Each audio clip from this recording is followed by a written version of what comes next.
What's going on, guys? Jared here, JC's Lawn Tips. Today behind me I got the old trailer and the new trailer. I wanted to show you guys kind of the differences between the two and kind of my reasons for upgrading, and if you're looking for a trailer right now, maybe things to consider and stuff like that. So let's get into it right away. I don't want to drag this video out too long, but I do want it to be informative for some of you guys that are in the market for a trailer.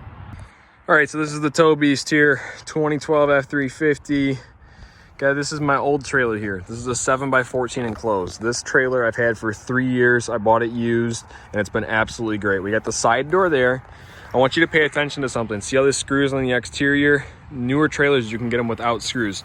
These are 3,500 pound axles. Pretty good size axles, but they're not huge if you're depending on the size of the trailer you're looking at. For a 7x14, that's the perfect size. As we come around to the back, you can see this is 7 feet wide. The equipment's still in here. I can easily fit 2 mowers, 2 zero turns, the standard and the zero turn.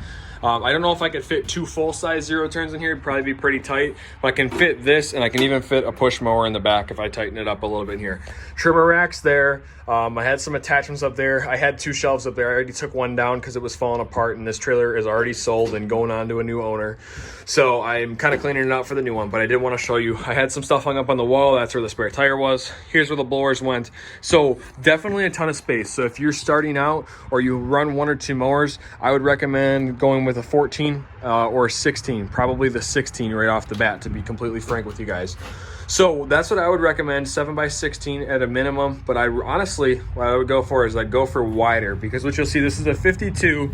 You can see how tight it is in here with the blowers, and I have the 60 back there, and how tight it is with the tires here and the trimmer racks over here. There's not much room to walk around. Now you have the side door, but if you have gas cans on the shelves or on the walls or whatever, you got to walk around the mowers, and there's not that much space to do this.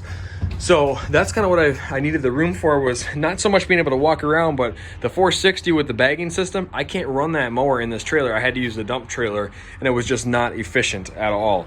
So full ramp door on the back here. You notice here, this is a 6-foot interior height. So it's pretty tall in here. It might even be a little bit taller, a little 6'2" maybe. So pretty nice though. LED lights, that's a big feature. But then right here is the new trailer. So I'm gonna back up a little bit just to show you guys the difference right here. You can see 7 feet wide, 8.5 feet wide. That is the widest trailer you can buy right now. You can notice one thing too. See the tires sticking outside of the fender wells there? The tires are built in, and you can see the tires are in the fenders right on the inside of the trailer. So no more outside tires sticking out. Tires are kind of inside the trailer now.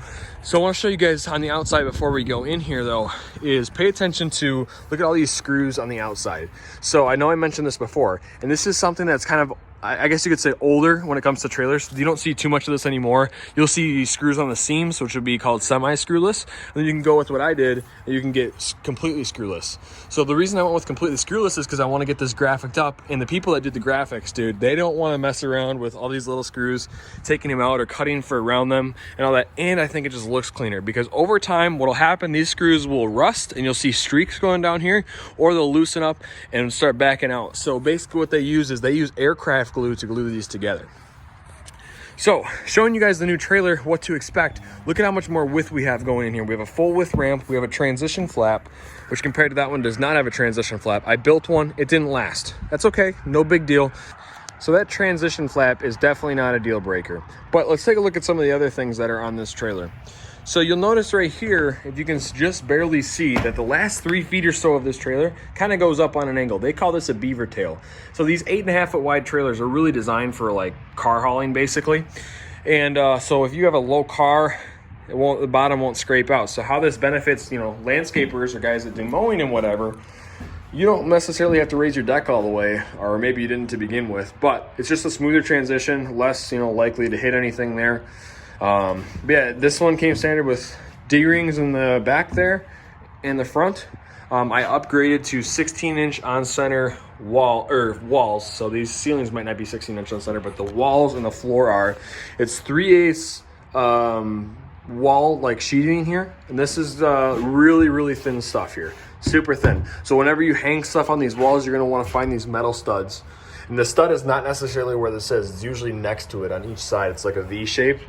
So keep an eye out for that stuff. Over here, I'll take you, so actually before I take you over here, I'm gonna show you, got 2 lights up in here. They're actually pretty bright, not too bad. Over on this side though, look at how wide this door is. This is 48 inches wide. It's a full width door. The other one I wanna say is like 28 or 30 inches wide. So this just came standard and I didn't really care to change it. So this is what I went with. And it's got the diamond plating there, and this is actually a super nice transition here. So you got room up front so you can build shelves, you can put racks up. However you outfit your trailers, you have plenty of space to do whatever you want with them. So make sure you guys get vents installed in your trailer if they don't come standard. There's one up here and then there's one in the back right over there by the floor. So you can see too with the 8.5 foot wide, like I was saying before, the tires are now kind of part of this wheel well here. So you lose that space inside, but you gain it with this stuff here. So if you have trimmers and blowers hanging off the wall, you have a lot more floor space to run in. So now I'll take you guys outside out front here. Let's go take a look at the front coupler, explain a couple things to you. Most of these bigger trailers, this one's made by Steel Trailers out of Elkhart, Indiana. So most of these bigger trailers, once you get into like 7x14 or bigger, they switch to a 2 5/16 coupler. So basically you got your 2 5/16 coupler, your chain, and your brakes. So my 14 footer has brakes. This one has brakes as well. I'll show you guys on the side here. This is the company. If you're looking for trailers, highly recommend this place. TechWorks Inc. Chalk to Jeff. Jeff will take care of you guys. He's great. So this is this thing you can see here. I opted to get, instead of 3,500, I went with 5,200 pound axles. So this is a 10,000 pound rated trailer.